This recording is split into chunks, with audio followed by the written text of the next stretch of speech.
అవంచ గ్రామం 2వ వార్డు సభ్యురాలిగా ఎన్నికై శాసనం ద్వారా ఏర్పాటు చేయబడిన భారత రాజ్యాంగానికి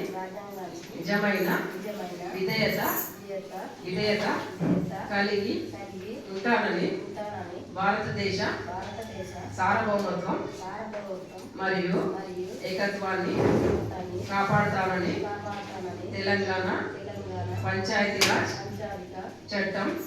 2018 మరియు దాని కింద రూపొందించిన నియమావళి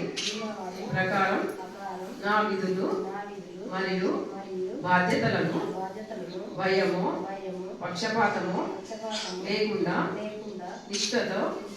మరియు నిజాయితీతో నిర్వహిస్తానని ప్రమాణం